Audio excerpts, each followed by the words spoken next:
In the years since our book was published, there has probably been more research in brain and mind phenomena than ever in the history of the world. Yet going over this material, at least in summary, it is noticeable that very few really new conclusions have been reached. We know much more about the functional manifestation of mental energy than ever before. But as to the essential nature of that energy, as to the essential meaning of the classical terms used in religion and philosophy to explain or to describe the basic facts of existence, in these areas, very little has actually been accomplished. I note one rather interesting trend that perhaps is worth mentioning. The tendency today to avoid the term consciousness in the preparation of a learned thesis. The tendency is to be afraid of the implication of that word. Also, that under this one term, we have grouped so large an area of specialized meanings that the term is no longer comprehensive or comprehensible in an effort to make a factual statement. This brings us, therefore, to one of the important areas of our discussion this evening. We are dealing with two chapters of our book relating to the brain and also relating to the symbolism that has survived for us concerning the power of the release of the consciousness at death. So let us try to be somewhat orderly and pay tribute where we can to modern form and modern usage, and begin with a study of consciousness. Now, it is obvious that this is a highly controversial field, and we have no intentions of being dogmatic. Yet in all controversy, the various aspects of a problem must be presented.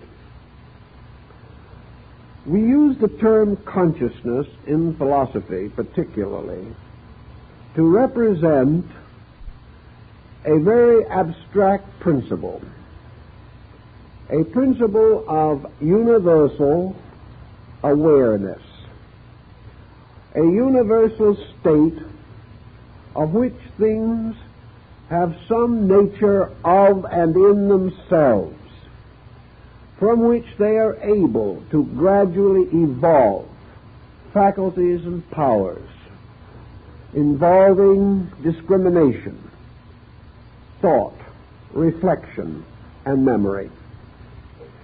That these must exist as seed principles cannot be denied, because we are able to observe the consequences of the growth of these seeds in the development of organized forms of life. We are aware, for example, of the existence of a vast archetypal pattern in the universe. This archetypal pattern indicates a plan or a purpose. And to plan and to purpose, these are aspects of the works of consciousness. Plans do not arise in the absence of cognitional principles. That which has no existence of itself cannot plan the existence of any other thing. Thus we come to a classical point as quickly as we can, namely that there exists everywhere in space, substance, and essence a universal animating power. that this animating power possesses among its attributes awareness and self-awareness.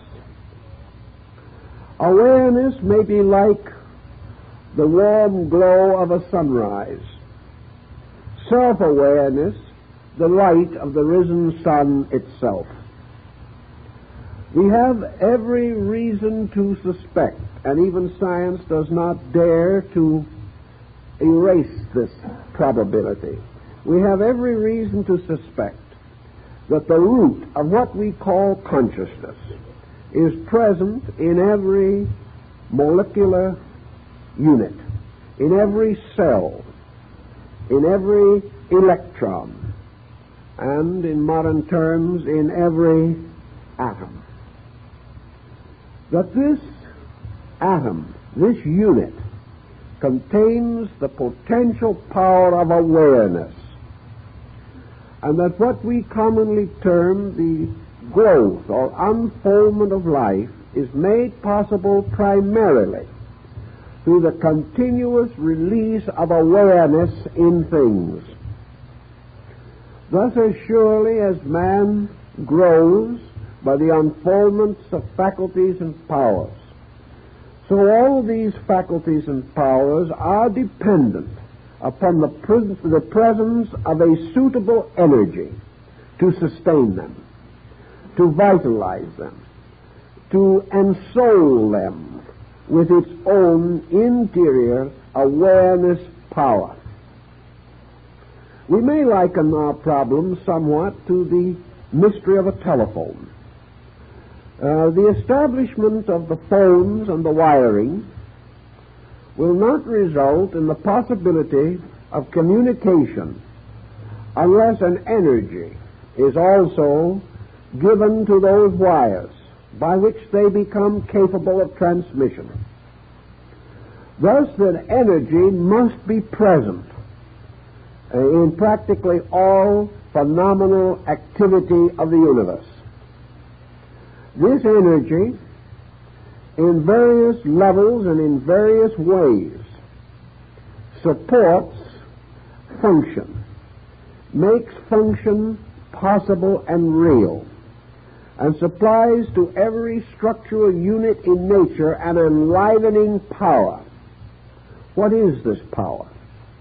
Perhaps it is more convenient for us to attempt to note its existence first in this way. This existence can be bestowed, and it apparently can be removed or withdrawn. The state of life seems to reveal to us the presence of this inner awareness energy. The loss of life, the condition of death, seems to reveal to us the departure or the cessation of this energy. Science would be the last to assume that energy is destructible. Therefore, what we would term death cannot be regarded as a destruction of energy. And by extension, we have a strong case in the favor of the fact that death cannot be regarded as an extinction of consciousness. Death, however, is a phenomenon involved in the relationship between consciousness and a medium of manifestation. Obviously, consciousness can fail to animate a form. And when energy involving consciousness totally departs from a form, that form disintegrates. And all of its activities upon the level of our consciousness will cease. Thus we have an energy or a form of life which by its presence activates all of the composite nature of a being, and by its absence or removal causes the end of such activation, leaving that body or form inanimate. or reducing it to forms of activity far lower than that with which we are concerned in the study of consciousness. We must, however, be immediately aware that our term consciousness, involving the principle of energy, must be universal, everywhere present, and therefore can be understood as being present in forms of life lower than those of the human being as we know him. This brings us then to the next important problem. In man, we have what we call the brain. The question as to the relationship between the brain and consciousness has been a moot one for thousands of years. Man experiences the processes of mentation as occurring in his head. He senses or feels this. He senses it perhaps for real or perhaps for less valid reasons. Perhaps he senses it because so many of his sensory perceptions are grouped here. Perhaps he senses it because of the proximity of sight, so that things seen appear to enter our natures through the head. Perhaps through the power of sound. It would appear that if nature wishes to establish the sensory instruments in as close proximity as possible to the centers with which they are associated, that the head must be in some distinct and definite manner closely associated with sensory processes and the various functional and sensory activities with which man is concerned. Now, the problem as to where this process starts and how it starts seems to bring to us one immediate answer, namely, that the brain is like any other instrument or machine composed of physical elements, that the brain is not a thinker, that the brain is not a mentally alive structure. The brain is a physical structure which can only be alive because life is communicated to it, or that in some way its own structure captures or releases life. We know that this is true to a large degree through experiments in mental phenomena. We have become increasingly convinced that we must regard the brain as an area peculiarly responsive to the processes of thought and mentation. That this area of structure must supply us with the most subtle parts of body, must supply us with very subtle instruments, such as those that we are now discovering in our researches in atomics and electronics, but that the brain itself is only able to think because of the presence of an energy, that it is the loss of this energy which prevents thought. It is the failure of this energy which makes thought impossible. And it is the ending of this energy which, among other forms of consequence, at death, ceases as a medium for the expression of active mental processes. So we have brain, and we have energy. And now we have to find out, if we can, the relationship between energy and brain. This causes us to come into consideration of a classical term, which perhaps we need at this time, and that is mind. What is the relationship between brain and mind? What is the relationship between mind and energy?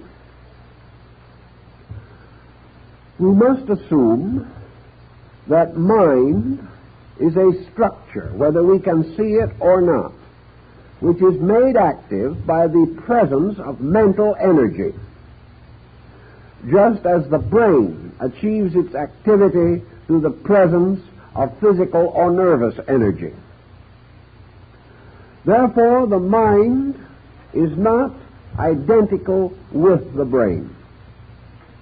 Yet the mind, in our periods of living consciousness in this world, always manifests through the brain, or in some way is associated with brain process. So we may say that the mind is a kind of overbrain, or a brain invisible, functioning through a visible structure.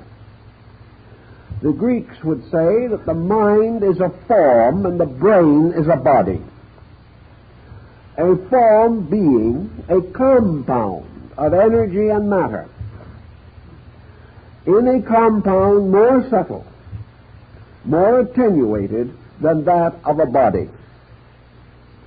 So we may be dealing with a principle, and that principle is the principle of mind. Now, how shall we understand this? Oriental philosophy, I think, gives us one of the clues to it. Mind is a form of the word, or an extension into our language of the word manas, which in turn is a synonym in Sanskrit for the name or term for man. Man, manas. Therefore, the mind is a human instrument, peculiar and natural to that degree of evolutionary process which we call human. Mind is therefore a kind of body, invisible, but essentially rooted to the humanity of man. And this mind becomes, so to say, the overself, the archetypal being. And according to most systems of philosophy that believe in the survival of an intelligent entity after death, it is this mental entity which survives.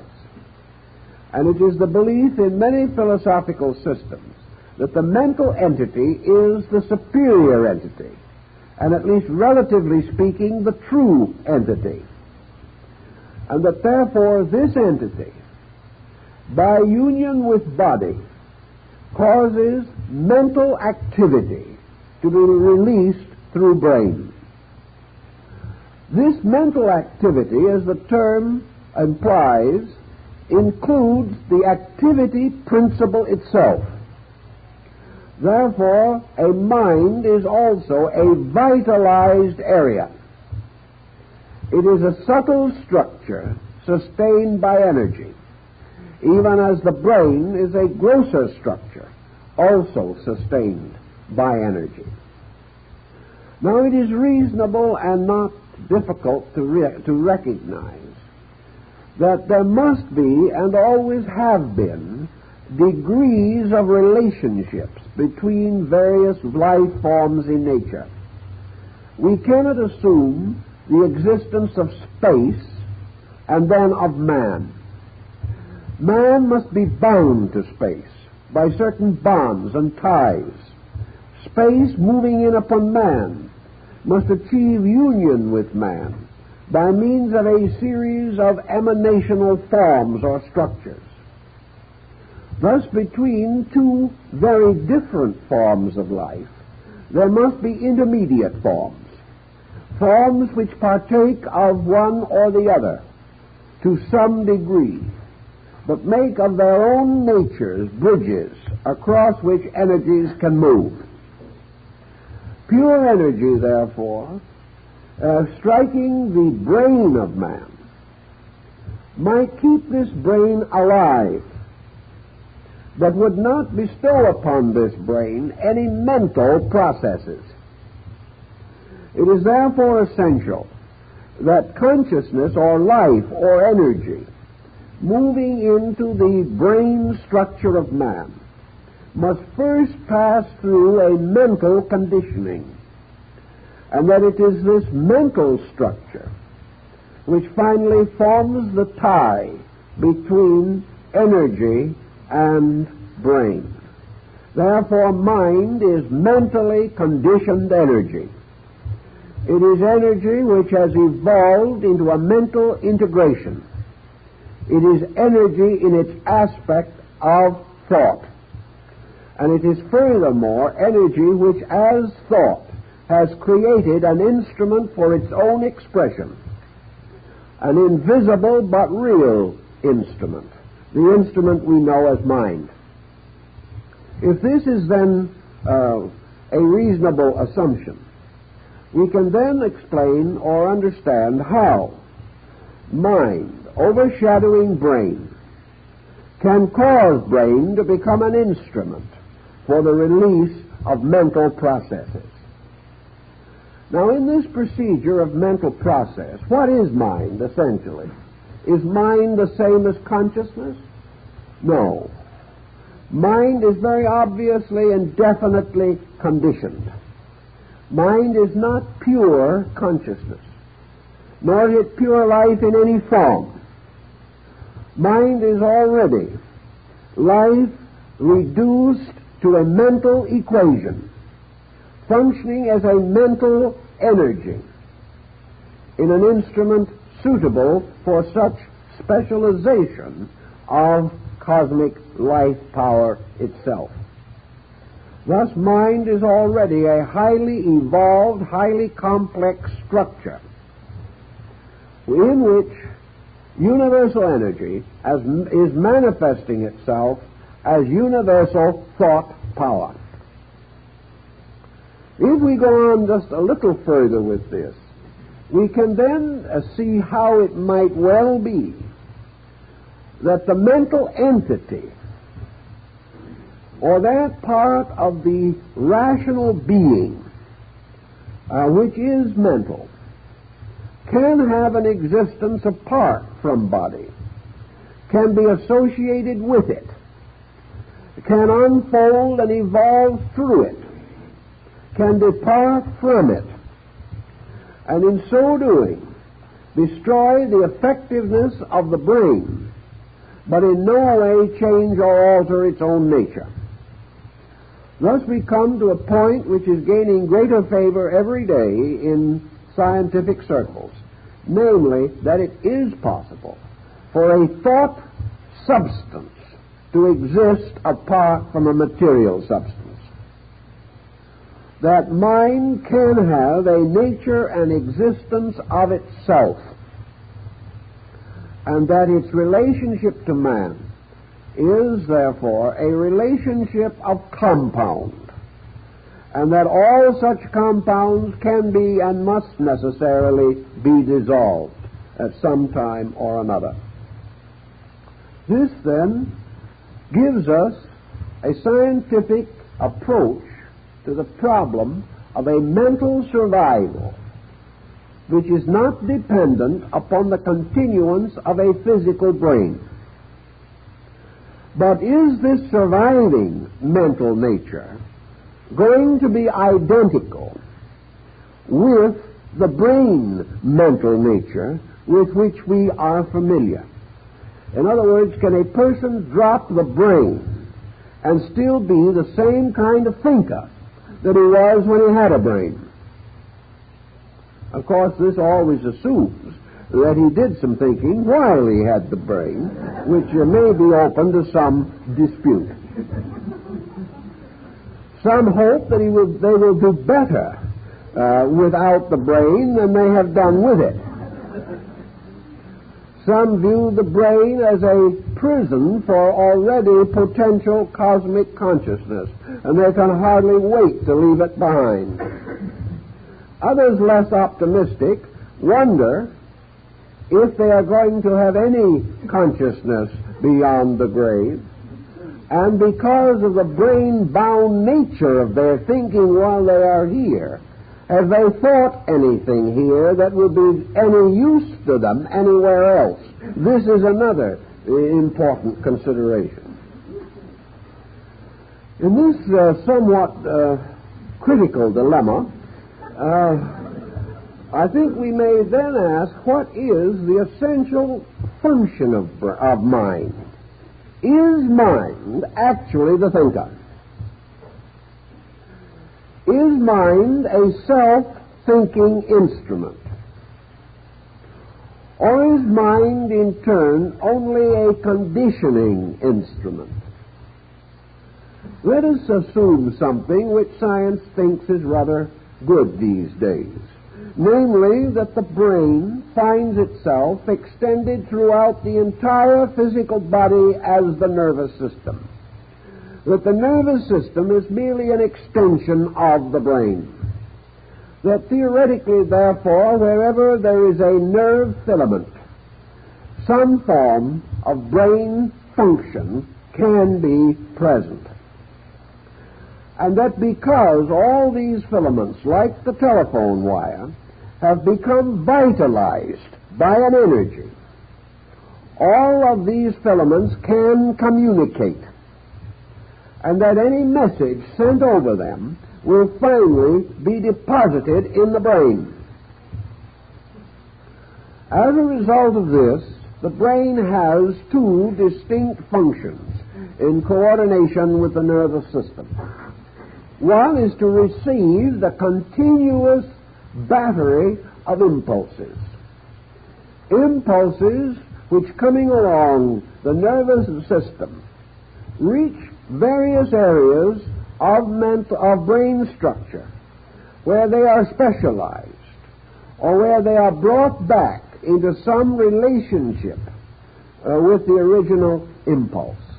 Obviously, when we touch an object, that object does not go into the nerve and reach the brain. We are not aware of a table because the nerve takes the table in there. We are aware of it because a series of impulses, much like the grooves of a recording, create a vibratory process which can be reassembled in the brain to reconstruct the table or any other object under consideration. Thus, there is constantly flowing into the brain the almost continuous battery of impulses, of things picked up or recorded by all parts of the nervous system. And for that matter, these impulses can be picked up by a process of induction, so that the object does not entirely have to even touch a nerve for the impression of that object to be recorded in the brain. This situation then is paralleled by the fact that through the nervous system, the brain is continually exercising executive control over function. By means of the brain, the hand obeys the thought. By means of the various centers in the brain, the body becomes a kind of instrument under the continuous control of a central coordinator. This causes us to then try to decide the nature of consciousness in a little different way. Not having any good definition at hand, we suddenly discover we need two. That one will not even do it, because we have two distinct processes under consideration. We have consciousness as vitalizer, which is probably its essential basic nature. Then we have consciousness as interpreter, or consciousness making things knowable or understandable. And these are entirely different processes. Therefore, we must assume that we are dealing with a kind of consciousness that is universal, and which we experience only as the total fact of existence. then we are dealing with a conditioned consciousness, which we experience in the terms of knowing and self-knowing. The generalized type of consciousness makes us alive. The more specialized type permits us to go to school and learn. And these two are not the same. One is a very much specialized and limited aspect of the other. The universal consciousness has infinite functions, uncountable and unknowable propensities, whereas personal consciousness is extremely limited, and as far as its own abilities are concerned, reflects from universal consciousness little more than energization or the power of its own existence. The rest is comparatively a result of lesser function. The brain, being, as it were, the gateway to the mind, becomes the intricate machinery by means of which sensation, recorded by the peripheral nervous system and the sensory structure, sensation is carried into the brain field, and here a series of processes begin which end in the individual experiencing certain reactions, certain inevitable processes.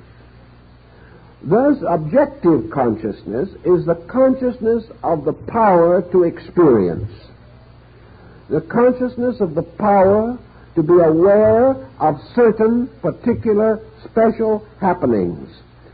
All of these happenings within the field of awareness provided by the nervous system of the physical body. In speaking of consciousness, therefore, Buddha rather pessimistically describes what we call consciousness as nothing more nor less than the alchemical product of sensation.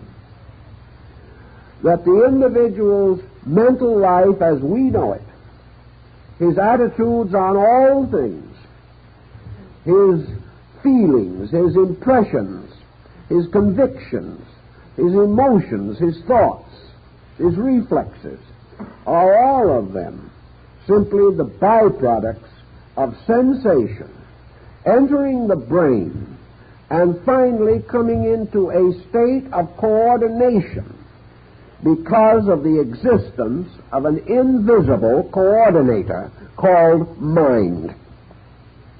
The mind is therefore the coordinator of sensation.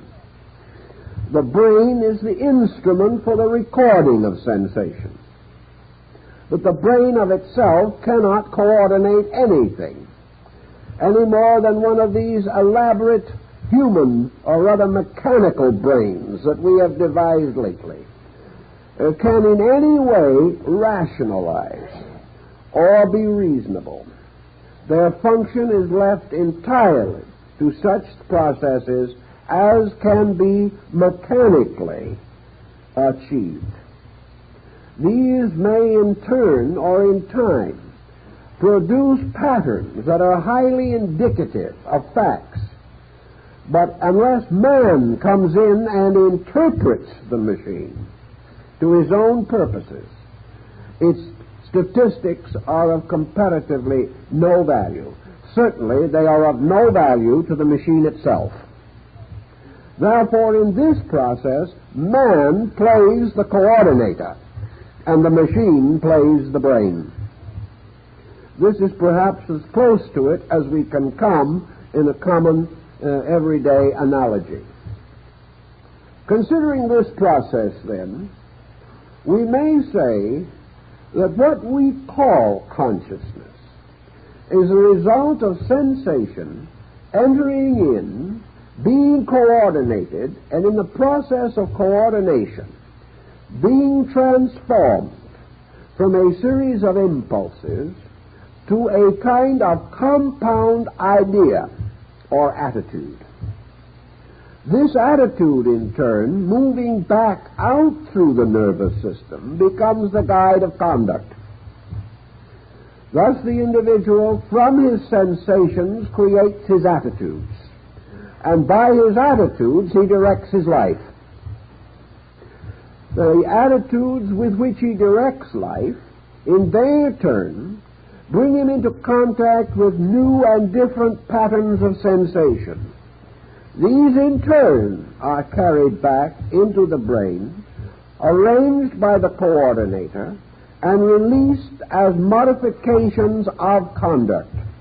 All this process summing itself up in a simple statement of an individual: that is the way I thought it was yesterday. Today I have changed my mind.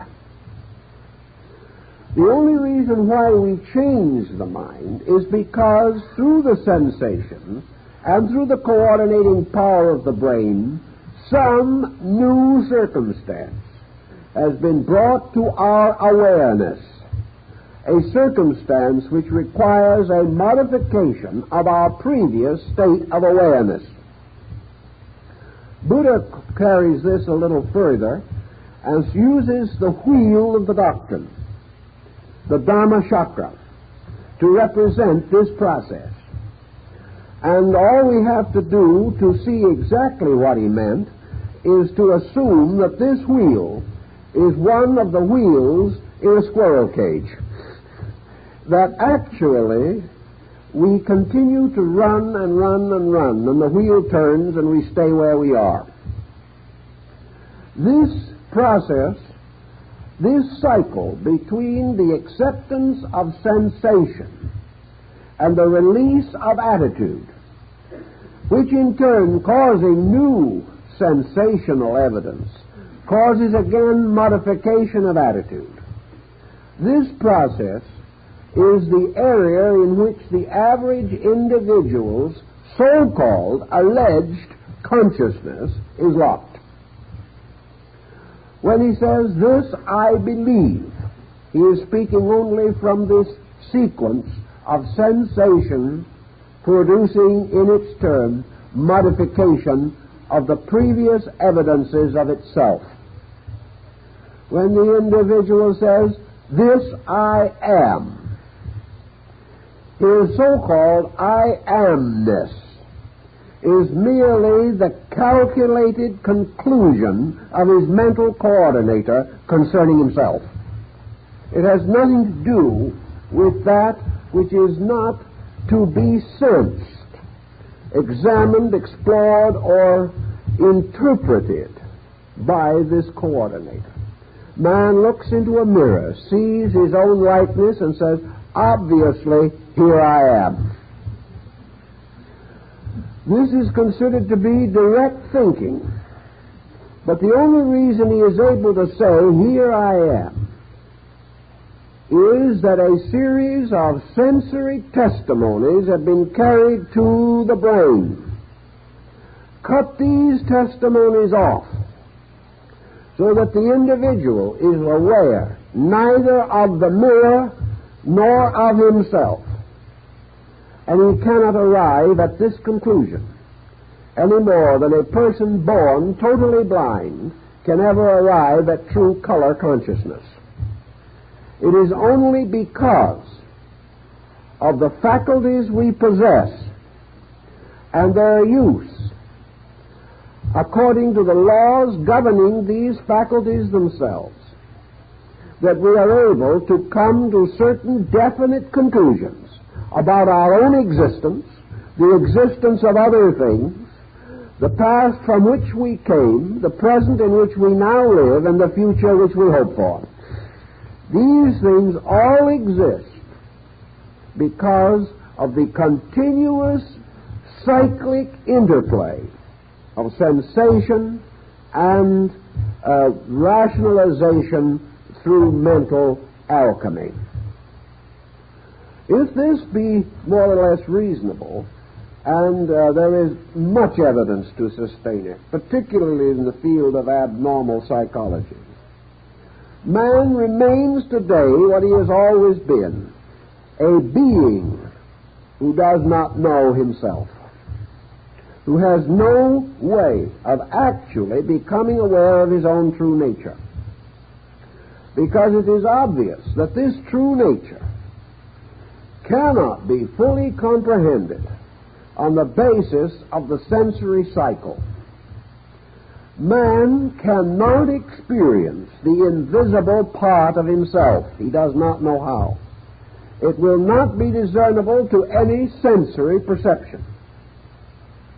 And for lack of this ability to capture it within the net of the five senses, the individual cannot know about it. Therefore, what we term speculation on these subjects is merely the pressing of the familiar along back toward the unfamiliar. It is the imposing of the world of senses upon the unseen universe that cannot be comprehended. Therefore, we merely project our physical thinking into space and call it metaphysics. This is what it essentially amounts to. It is our own pattern that simply seeks for solution by the rarefication of its own accepted processes. We see this in the study of all primitive culture, where God emerges as king, merely the extension of the tribal chieftain.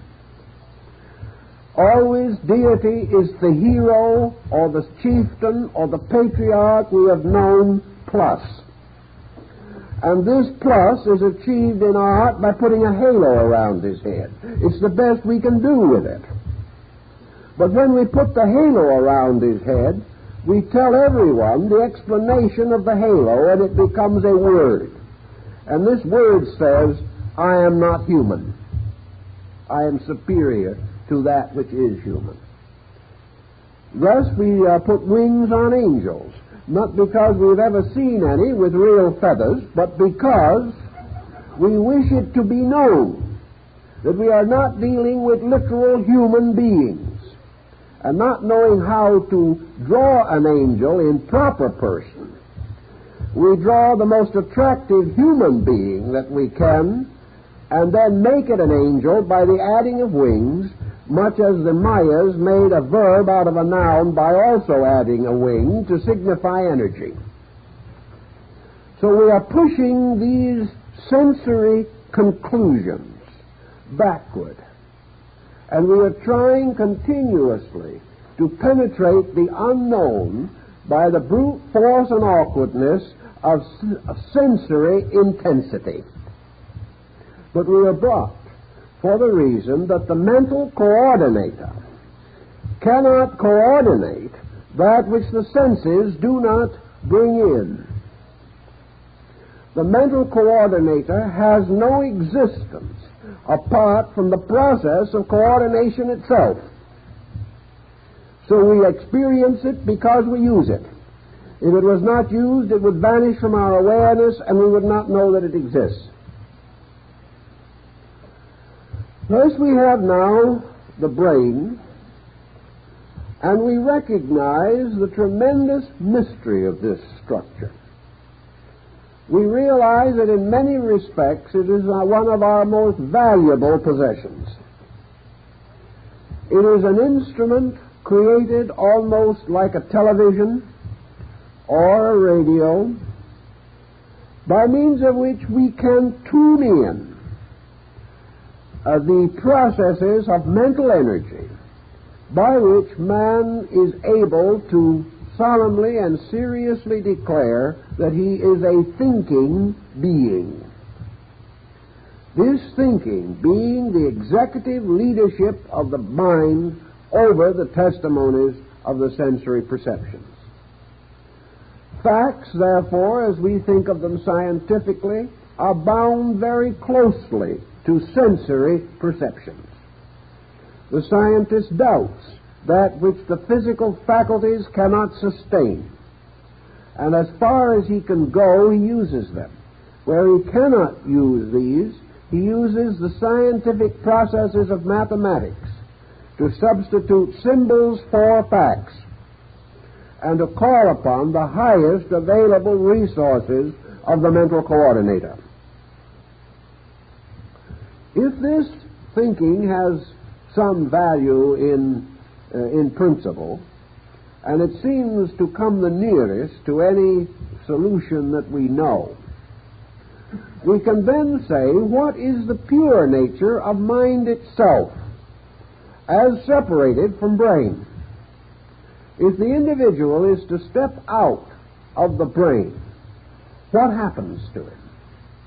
The first thing that must inevitably happen, of course, is that any form of sensation dependent upon the brain and the nervous system must be blocked or cut off. The individual is no longer, therefore, able to experience this mysterious cycle of the Dharma chakra. He is no longer able to defend his sensations with his mental coordinator or express his mental coordination through his sensory functions. Thus he becomes, so to say, separated from a sphere of activity in which the brain is the one and only link. Consequently, the phenomenal universe, as he knows it, must cease to exist. Aye, but there's one other factor. And that other factor is that among the mental coordinating factors that have been brought out by this process through evolution is a power of retention. Therefore, it is true likewise that the individual is continually building a mental image. Without this mental image, the value of sensation and reflex would be comparatively nil.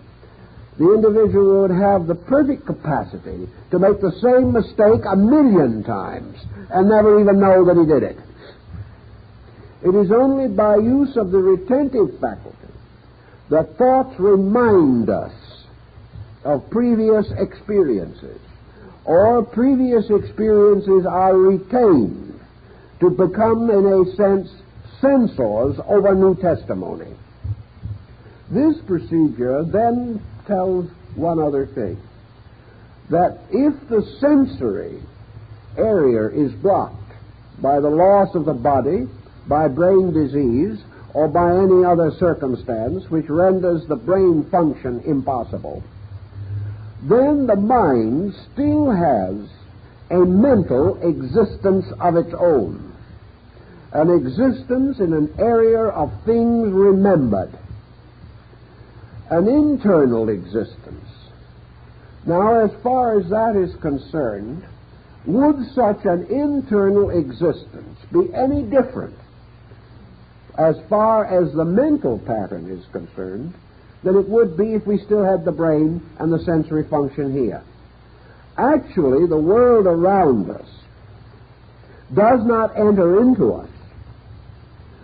The world around us simply becomes the basis of these experiences, which, carried along the lines of the sensory perceptions, become organized in the mind into images, ideas, and patterns.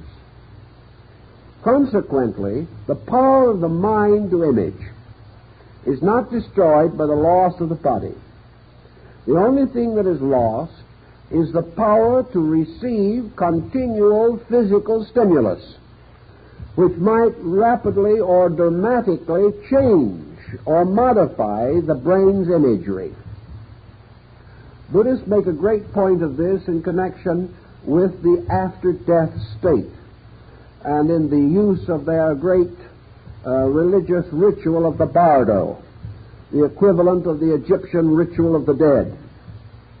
The concept here being that the mind can retain the imagery of its own processes and will retain the estate which it has achieved by the interpretation of sensory phenomena, and that this will continue and will survive and will ultimately be capable of informing a new body. so that the individual's mental life can be transferred from one form to another. And being so transferred, it retains that degree of judgment or coordination which it has previously attained. And when the new brain is available, it simply continues to receive further stimuli and to coordinate these in terms of its own attainment until finally the brain theoretically can attain to the full possession of this mental process, so that in certain persons of apparently great wisdom, the brain seems to be superior to that of the average individual. Actually, however, the evolution of brain process is merely a shadow of the evolution of mental integration. It is the mind that ensouls the brain that is the growing structure. The brain only can achieve a continuing refinement of organic quality so that the mind may function more accurately through it and receive information more completely and rapidly from the sensory reflexes. This ends in what many Eastern philosophies have believed, in the peculiar blind end of the mind gradually gaining an estate of itself, so that there is a kind of immortality conferred by mentation, and that the mind theoretically as an entity can go on growing, experiencing through a sequence of brains which it inhabits, until finally the mental being attains a very high degree of refinement, a very high degree of skill in estimating phenomena. But all the way through, even in its most reflective moods, the mind still retains its essential problem, that of dependency upon sensation for the stimulation of its resources. Now, how then can we identify or separate mind from mental brain phenomena? How are we to discover the nature of mind as it is? This was one of the reasons for the development of the theory of contemplative or meditative discipline. It was the belief of ancient peoples that the mental entity could best be experienced in its own nature by the gradual reduction of the influence or pressure of brain sensation stimulation. Thus, in quietude, in the gradual attainment of discrimination, in the reduction of the intensity of sensory existence, it became evident that less and less phenomena would be communicated to the mental entity. Theoretically, if the mental entity during life reaches a certain degree of relaxation in which it is no longer forced to interpret phenomena, the individual, the mystic, has come to the conclusion that it is possible then that he might be able to experience the laws of mind, whereas now he can experience only the laws of brain. If the mind has an existence apart from the body, then it has an existence of itself, which is not to be merely the shadowed reflection of physical circumstances. And the mind, having its own mental life, can produce a kind of mentation in which the laws of mind, the laws of the mental state of knowing, which are best expressed in the concept of reason or the concept of true judgment or the concept of abstract creative mentation, these processes come to the individual who is able to break the continual tyranny of sensation, which, bombarding the mental equipment all the time, forbids the mind to express its own nature, but permits it only to express the reflex of our own purposes. As this procedure goes along, the mystic holds very strongly to the conviction that the mind processes, as they relax and become unconditioned by environment pressure, begin to develop these capacities which we associate with the mystical experience or some higher divine state of being. Beyond the mind remains the unsolved mystery of consciousness itself. The brain is personal. The mind is individual. Consciousness is universal. And the bridge between mind as universal and consciousness is as yet extremely dim to us, although it seems that at certain times a flash of pure consciousness does become available. More likely, however, it is still conditioned, but being better than we have previously had, seems as though it is pure divinity itself. Consciousness in Eastern philosophy is the exact opposite of consciousness as we know it objectively. Therefore, in terms of the experience sensation processes of brain and mind, true consciousness is conceived of only as a vacuum, only as that which is not mentation, that which is not brain or sensation reflex. If we want to study this matter further, we can gain a great deal of consolation, as I've noted in the book, from the study of various parallel systems of world religion and philosophy. The world has always recognized that in some way the brain had to do with the great processes of manifestation. The great triad in the body of man, corresponding to the three persons of the Godhead, was the heart, the brain, and the reproductive system. These represented the three great life centers, without which the function of the human being would be impossible. It was the opinion of the ancients that what we term now as energy or pure life has its polarization in the human heart, and that from this polarization the energy is communicated to the brain by which it is activated. Therefore, that the source, the dynamo, the reservoir of energy in man is brought in and manifested through the heart center.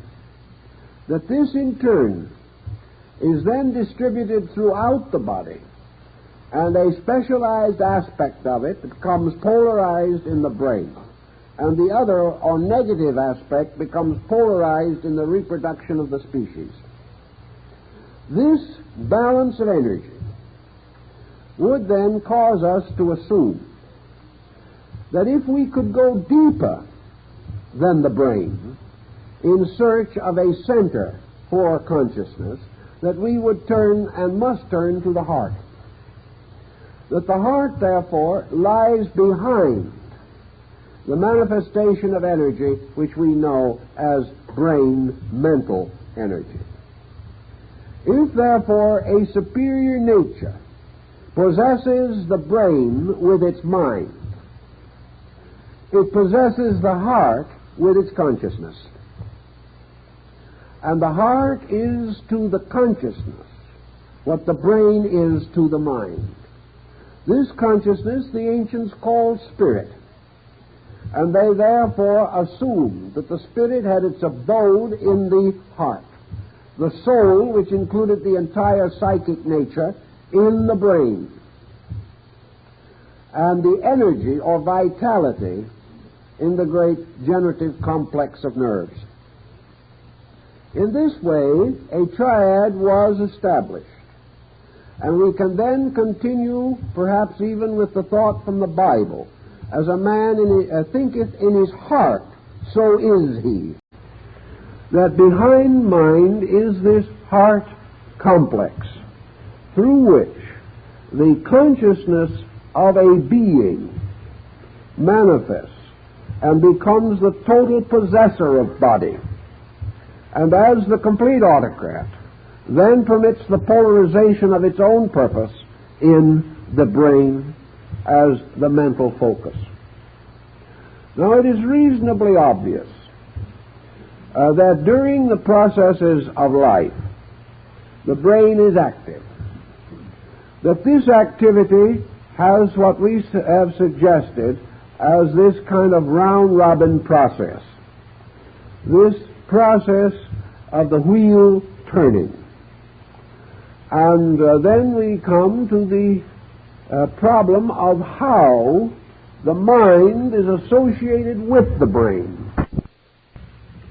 Does the mind impose itself completely on the brain? Does the mind envelop the brain? Does the mind hide itself in certain cells of the brain? Is the mind lurking in the mysterious ventricular openings of the brain? This was the more common thought of the ancient.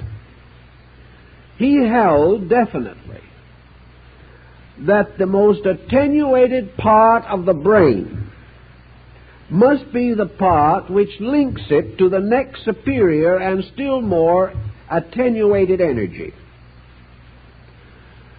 Therefore, that in all probabilities there might be within the brain itself no cell, no physical unit, which could be appropriately used as a pole for the mental principle.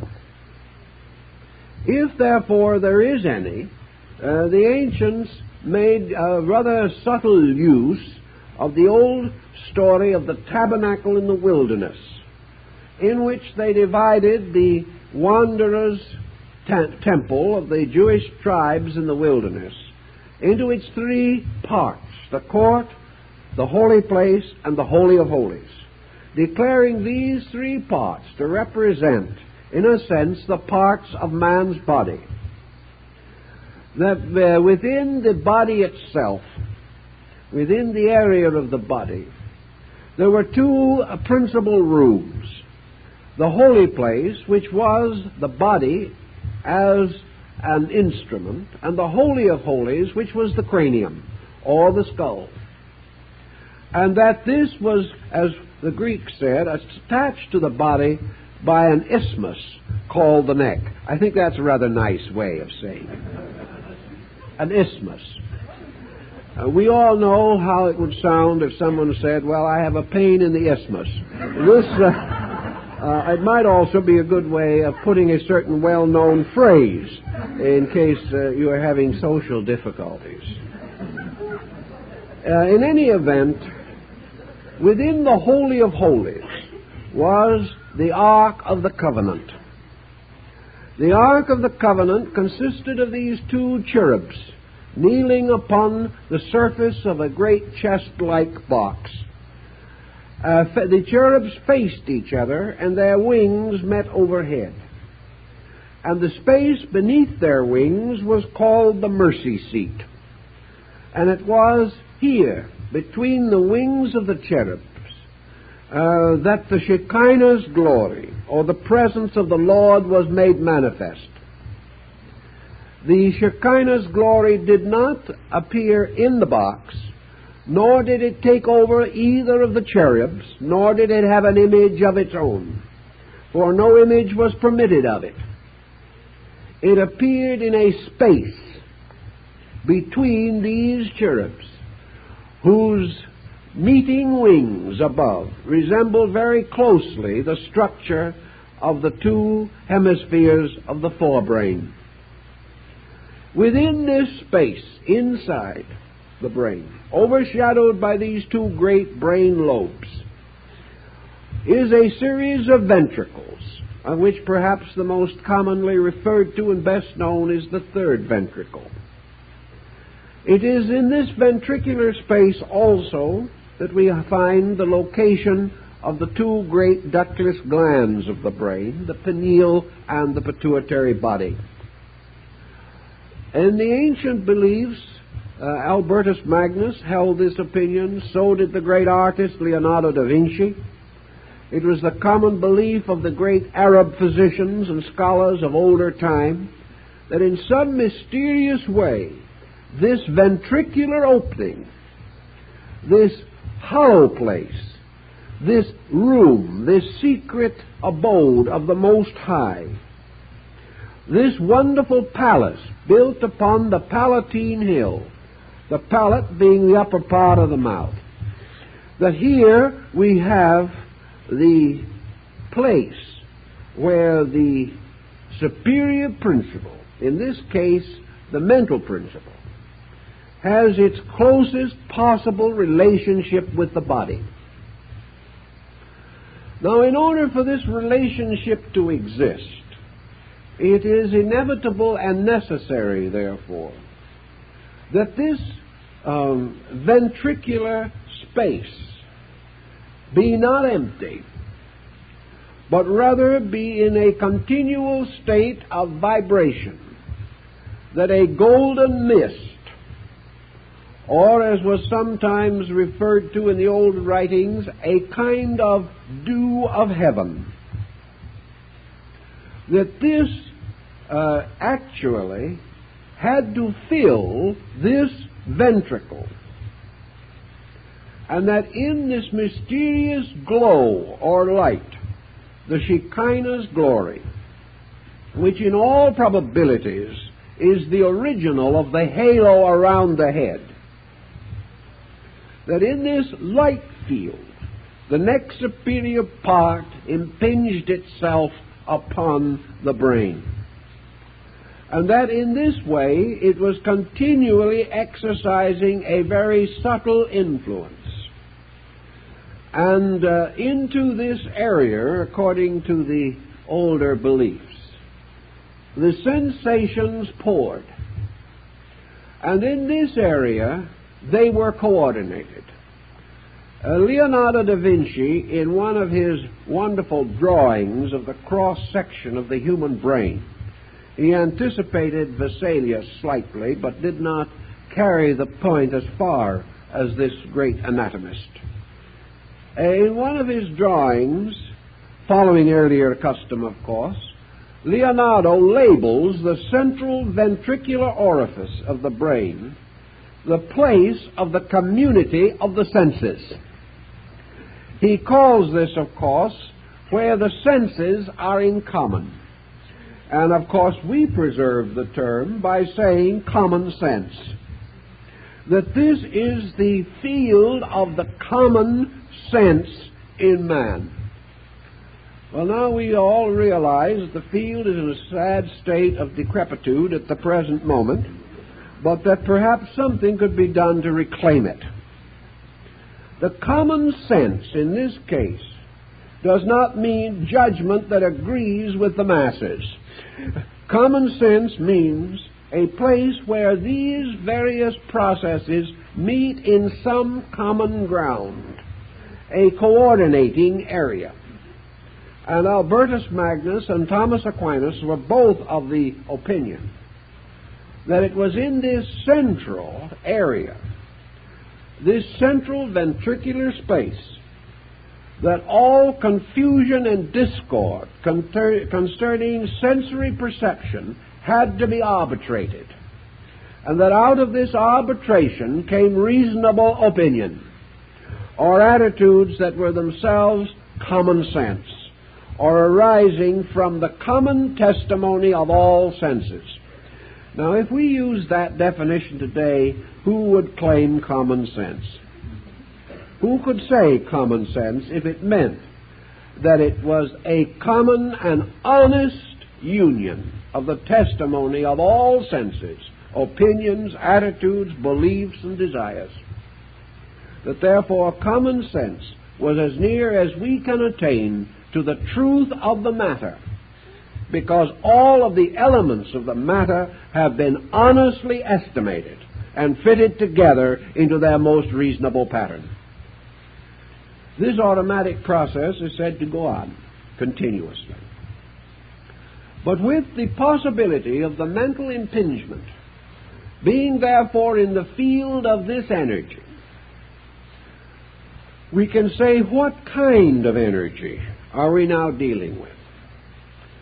The answer most likely is the field of the nervous energy of the body.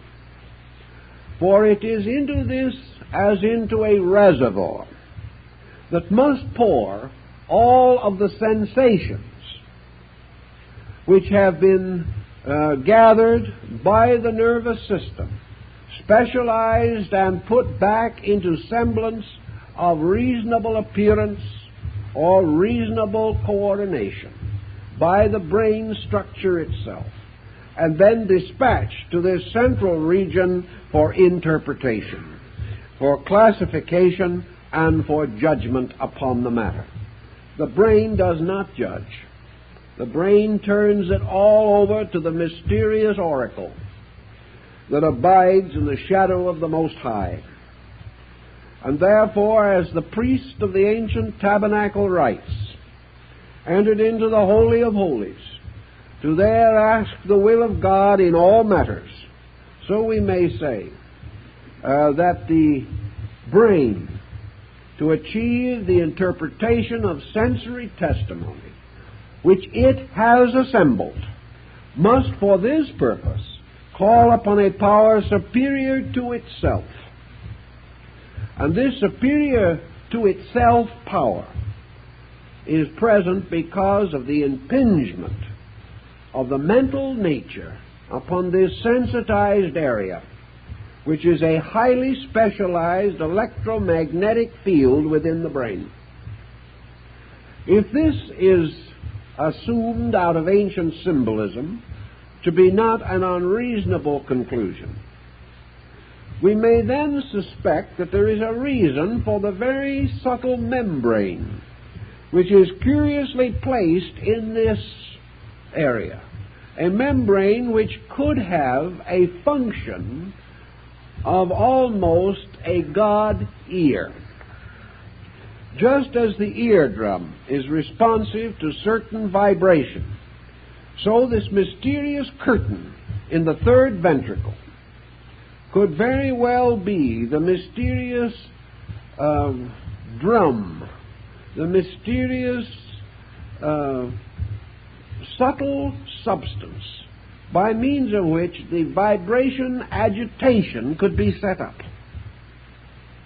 Therefore, that the actual communication is in terms of vibration made possible through the very rapid motion of this drum-like membrane in the field of energy.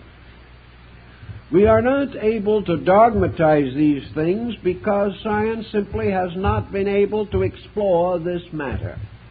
But it would follow immediately that if this field is composed of this rarefied form of energy distilled from the nerve processes of the body, and therefore carrying in it, as in the air a radio program is carried, the various testimonies set up by sensory perception, it would then, of course, immediately follow that if for any reason this magnetic field of body energy is cut off, that immediately the available energy in this glandular field or in this ventricular field would also be cut off.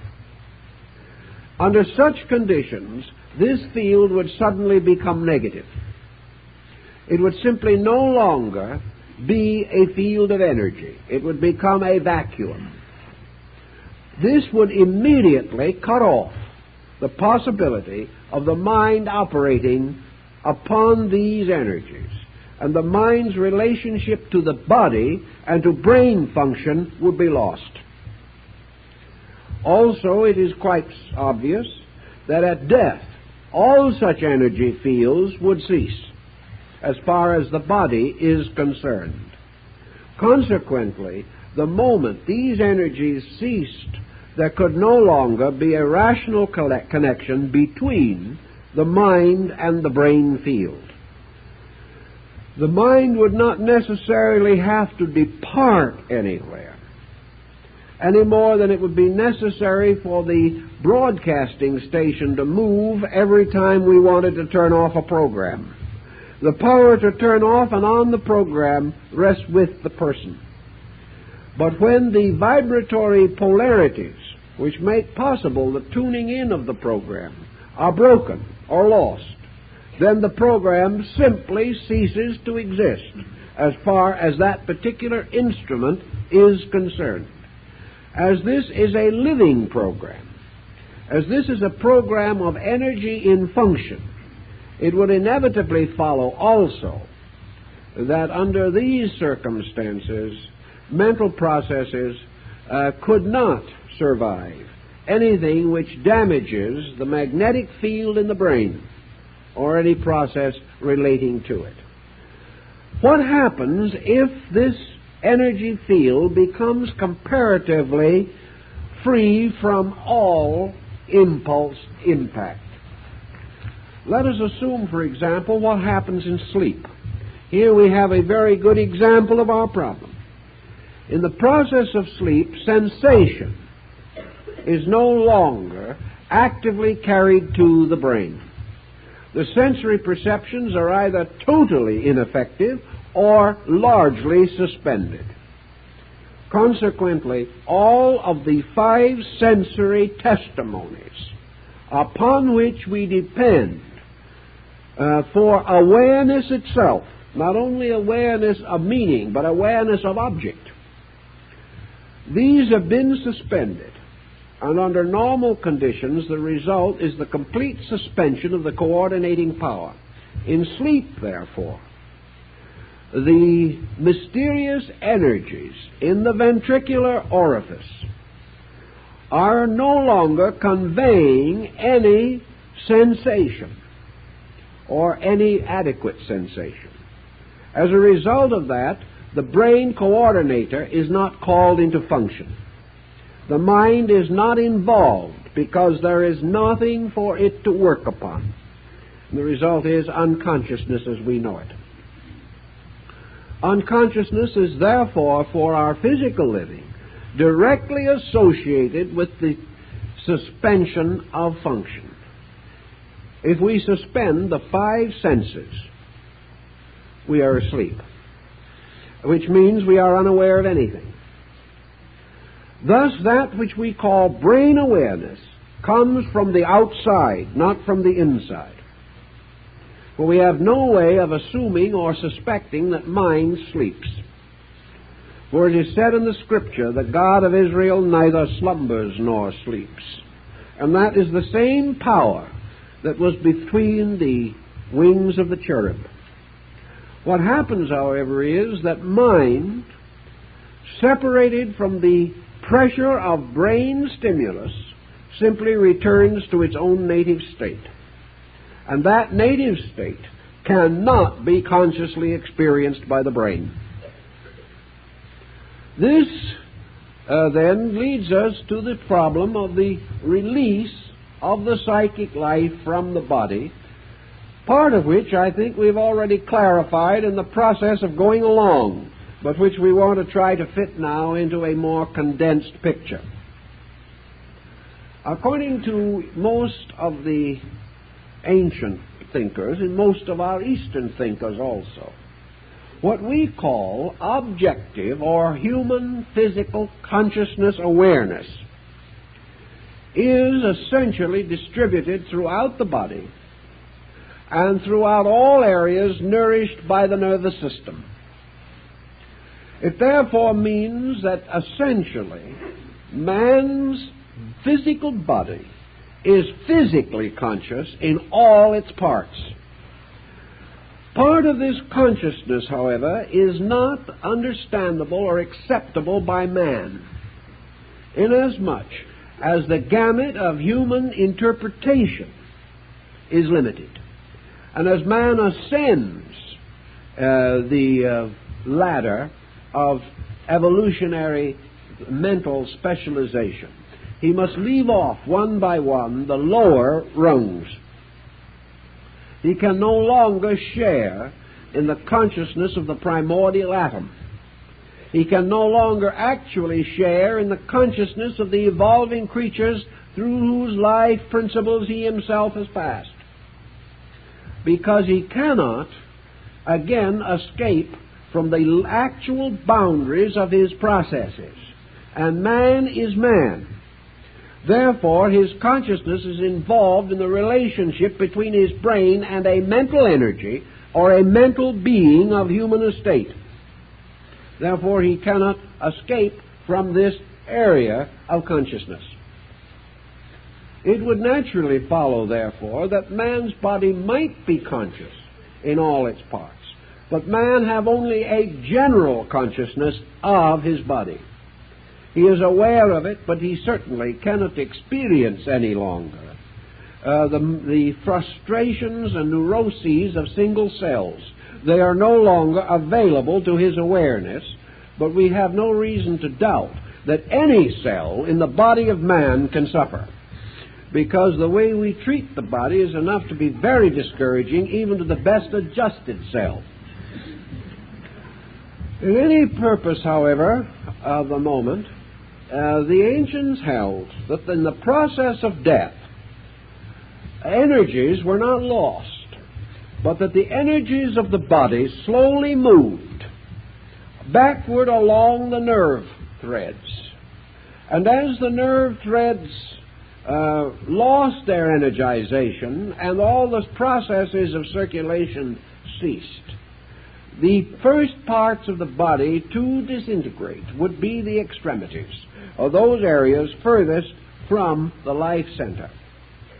Finally, all of these energies would converge toward the heart.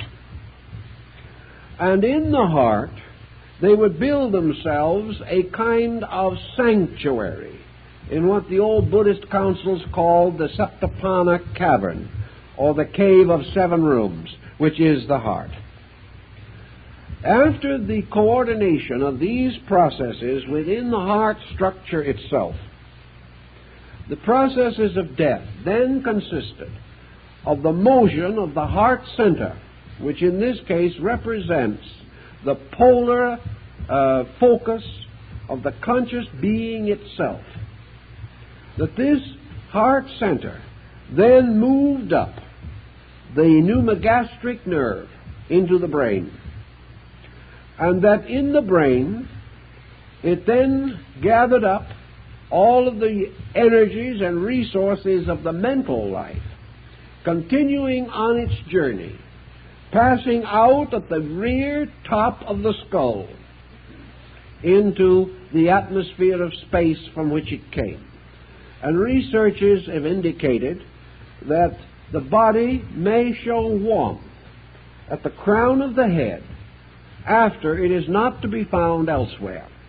And of course the tonsure, or the shaving of the head, the mysterious ornaments and decorations worn by priests of antiquity, the ornaments and symbols associated with death, as for example down in our own Southwest, the placing of an inverted bowl over the head at the time of burial, but always with a small hole knocked in the bottom of the bowl so that the soul could escape. These symbols seem to go back to archetypal convictions. Once the body has proven that it can no longer sustain the consciousness or is no longer able to function adequately, the processes of deterioration in the body close in upon the functioning of these areas or fields. And as a result, these fields cease to animate. And as soon as the energy in these fields ceases, the superphysical principle can no longer retain relationship with the body to which it was previously connected. Therefore, it is actually the body that closes the door. It is the body which no longer provides these fields or these areas. And the principles operating on the body or through the body or in the body gather themselves into their own sources and gradually depart. In departing, we simply mean that they cease to have conscious connection with the body. The body is then no longer theirs. It no longer is aware of them. And in only by interior imagery is it or the consciousness aware of the body. Although there appears to be some evidence of temporary sympathetic relationships between the magnetic fields and the body. These relationships, however, are normally very brief. The failure of these fields has simply made it impossible for the superior nature, so to say, to continue to impinge upon the body. Therefore, the body is no longer a channel for its energies. And as its own energies are not adequate to maintain it, the body then disintegrates. This means, of course, that in the old philosophies, that the problem of the state of the consciousness, apart from the body, was of supreme symbolic importance. Knowing that such severance must occur, we remember how Buddha in the Dhammapada, or the last great discourse, describes the situation of his own decease. How he achieved the liberation of the superior from the inferior by a conscious process of meditation. That he quietly, gently, and wisely led the mind and the superior parts of the nature out of the body, when the body had become so sickened that it was no longer able to support him. He therefore, to a measure, quietly, voluntarily achieved the processes of death by intention, and in this way quietly departed from the body. In his departure from the body, he indicated his knowledge of the great Yoga Chakra concept of ancient India, the power to control and direct the various fields of energy and to make possible various stages of specialized relationship between the body, the mind, and the being behind the mind. In the light of our discussion last week, I think we shall then be implying that the relationship of this twofold evolutionary process is involved also in this situation. Bodies, through the processes of growth being the achieved refinement of bodies through the experiencing by reflex of the achievements of the mind inhabiting them. The mind leading the body can imply for that body an increasing participation in good.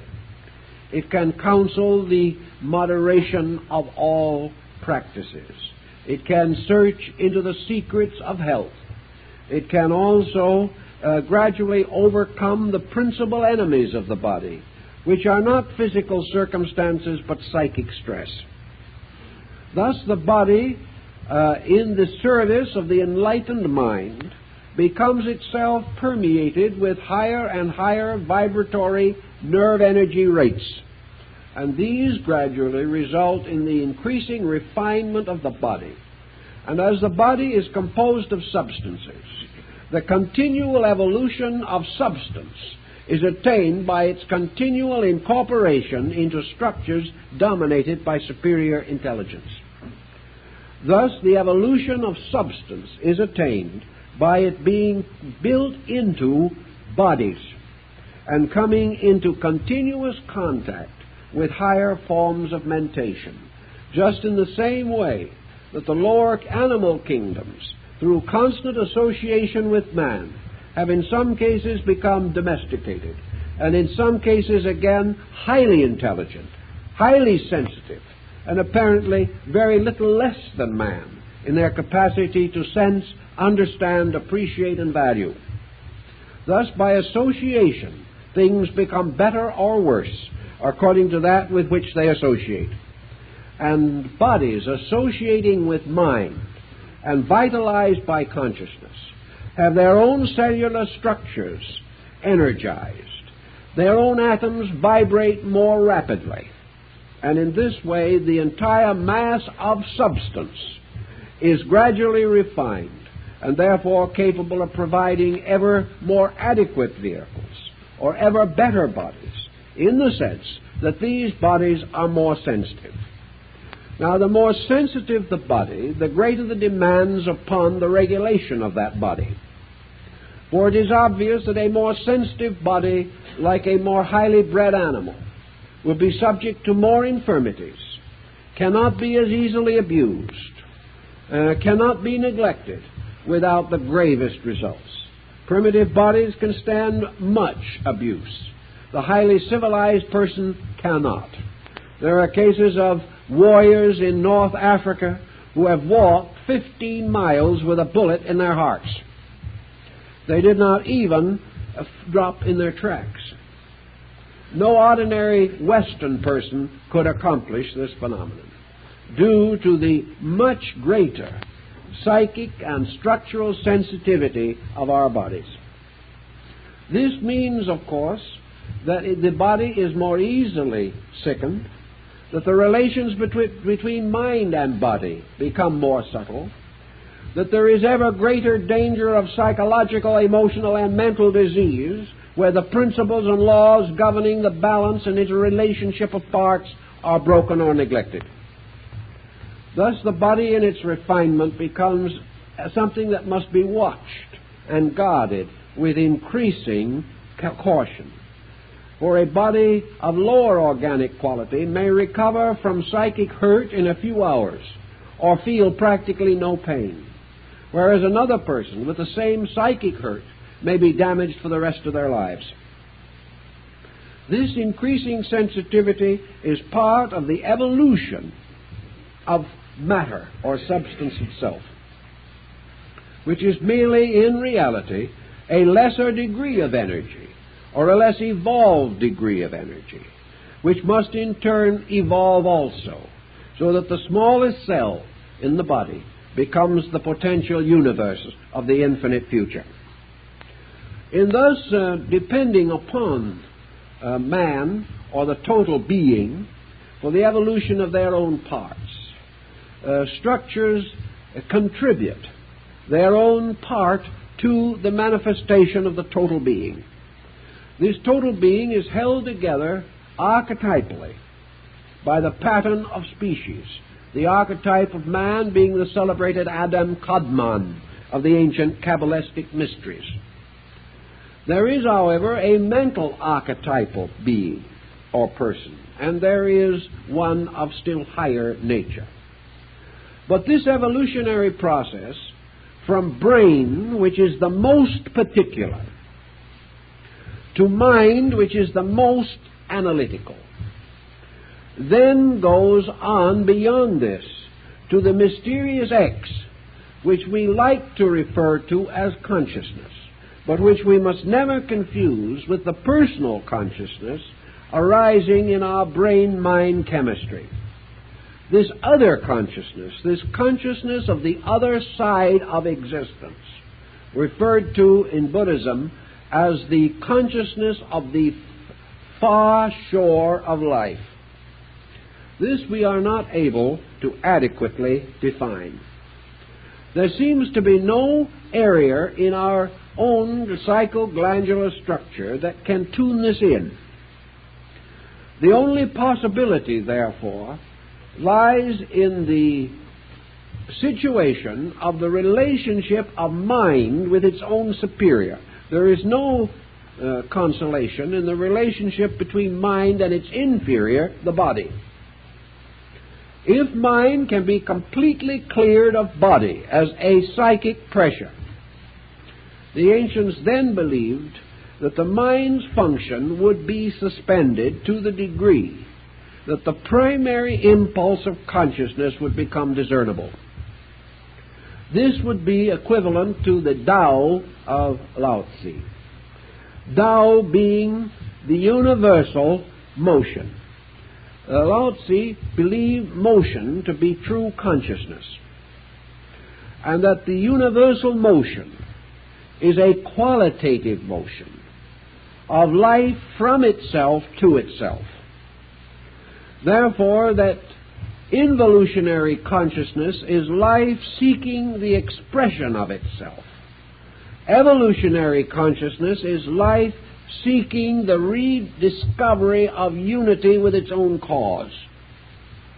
And that consequently, if consciousness has any quality about it, it is a hunger for the complete expression of its own nature.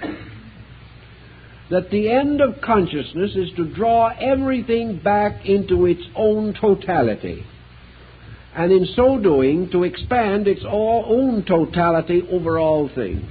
This is the double process, the process of nature growing up toward totality and totality moving into nature, producing the two mysterious interlocked figures of the yang and the yin in Chinese symbolism.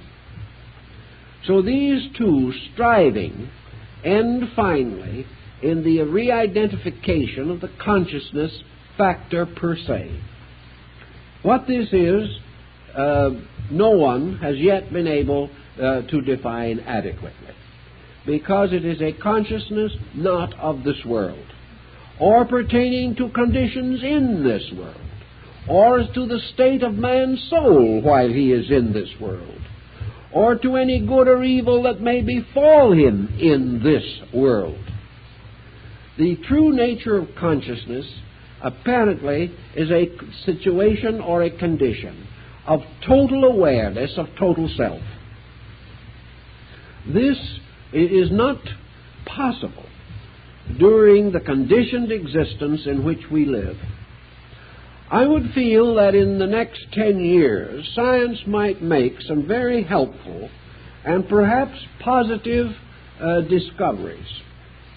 If they would approach certain matters, perhaps first by faculties they least desire to use, and to realize, for example, that in matters pertaining to true mind, science as we know it is inadequate.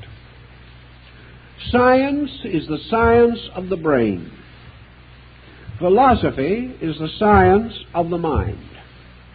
Religion is the science of consciousness.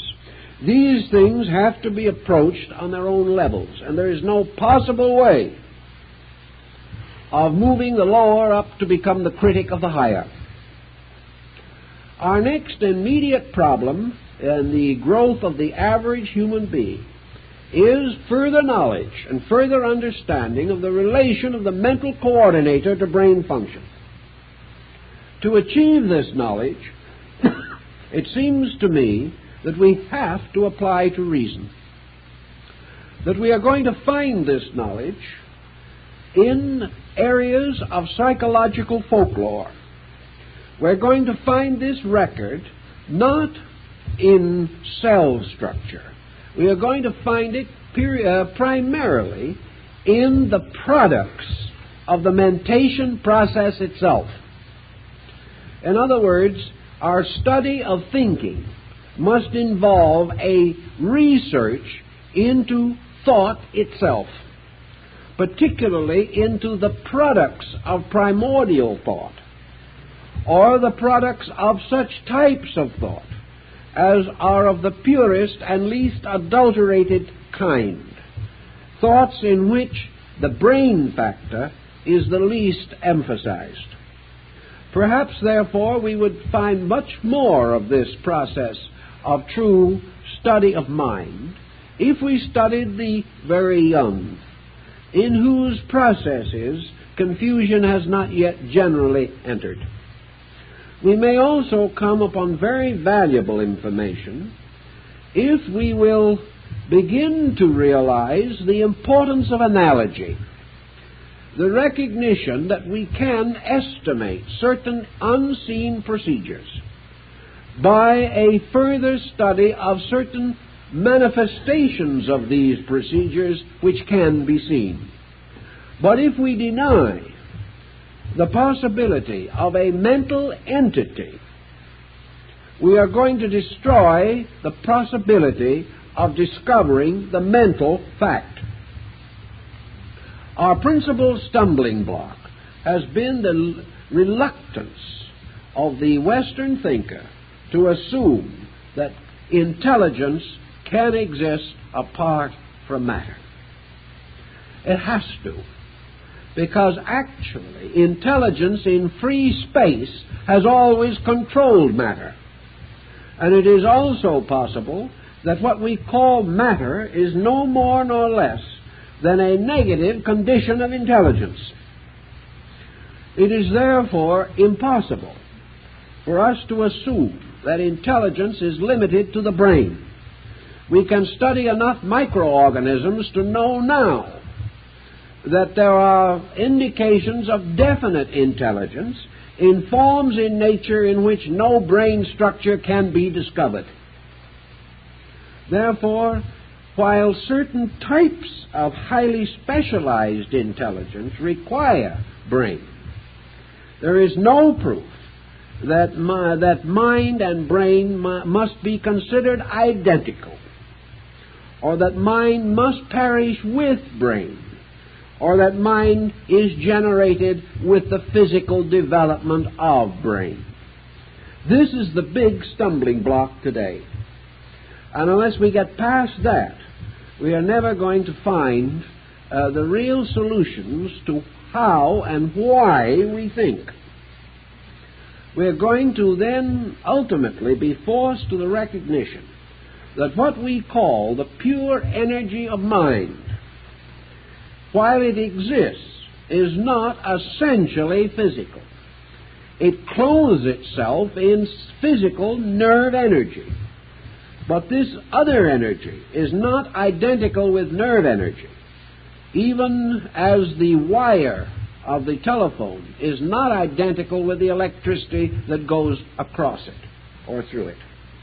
Thus, in our search, we must recognize that the mental energy is contributed to the brain, and that also it can in turn deprive the brain of its existence by taking itself away from the brain.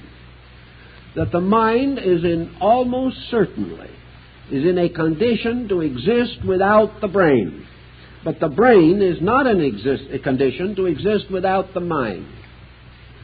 The inferior must always depend upon the superior, but that which is superior can never be completely held, bound, or dominated by an inferior. Therefore, if the mind is superior to the brain, it is not subject to the law of the brain, nor is it subject to death with the brain.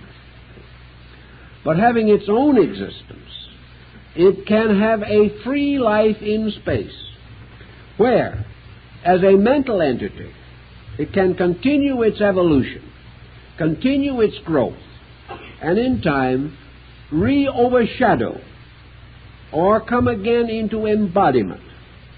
And what we call ourselves, Joe Smith and Joe Dokes, we are really this mental energy vortex, growing up under the testimony and instruction of the sensory reflexes, and naturally obligated to continue this instruction so long as the material sphere is instructive to us. But having reached a point, a condition, in which this material sphere is no longer instructive, we must either assume that the man who knows everything simply drops dead, or else we must assume that the man who knows everything takes his knowledge and goes other places where he can learn, if possible, on another level where he has not learned everything that there is to know. It is therefore quite reasonable to assume that that which is gathering information has a reason, and that the tremendous processes of nature are not so organized that man will store away in his brain the experiences of a lifetime and then lose all of this as a result of a stroke, or that he will put away carefully all this valuable information, regularly and properly filed, and then depart into nothingness, so that the brain with all the records fall into one grand and glorious decay. This cannot be regarded as essential. But we have this point. Assuming that the mind does carry these records, is the record of what it does here invaluable to the mind that is not here? I think it is for this reason. If the mind departing from here departed from here to everywhere in one step, then the chances are that this information so carefully garnered would be of no value. But if this mind, having a vast curriculum to achieve, a mind in which there must be periodic re-embodiments in order to attain its ultimate supremacy over the laws and phenomena of the objective universe, if such is the natural plan, and it seems to be, or else there would be no reason for creation whatsoever.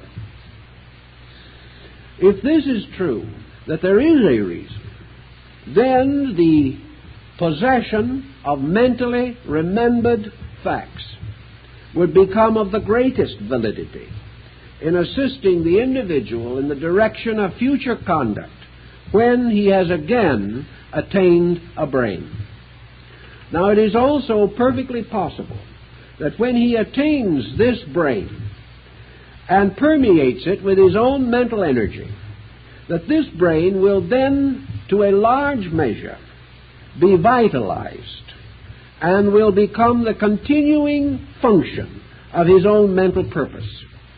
There is only one catch in this, and that is that when he comes to find a new brain, he must find a brain suitable to the degree of evolution which he has attained. If this is not achieved, then, of course, naturally and obviously, he cannot make maximum use of his problem, of his achievement. It being known that brain must grow, and that gradually mind must take hold of brain in order to bring it finally into coordination with its own purposes, we then have every evidence that it is only after a number of years which we now say precede the period of maturity or adulthood or majority, that until this time has been reached, the mind, carrying its own purposes, has not yet completely become accustomed to a brain, achieved a rapport with it that is satisfactory, and is able then to continue the growth where it left off. Up to this time, the new inhabitant of the brain, not being adjusted, the control and direction of that brain must still be parental or social. And the individual is not regarded as self-responsible until the mind has become comfortably oriented in the brain, capable of using it, and capable of directing the flow of mental energy through the nervous system. These facts present perhaps the only solution that can explain purposefully a series of mysterious circumstances which without purpose are amoral, completely meritless, and condemn the individual to a purposeless existence. Man rejects this because he cannot live with it. And in the course of years, the next step, I feel certain, is the final recognition of men of science and of learning that this mental thing which we call ourselves is capable of independent existence, has existed before and will exist again, and that what we call life is merely an incident in a great curriculum of educational awareness by means of which mind conquers matter, and by so doing restores matter to identity with itself. And matter, gradually refining, finally becomes identical with mind. And by this process, as the ancient mythologies tell us, the entire level of function is raised from a level of matter to a level of mind. When this is achieved, of course, the next step will be the gradual absorption of mind into the substance of consciousness. These processes continue. Where they begin, our consciousness as we have it today cannot tell us. Where it will end, we have no way of knowing.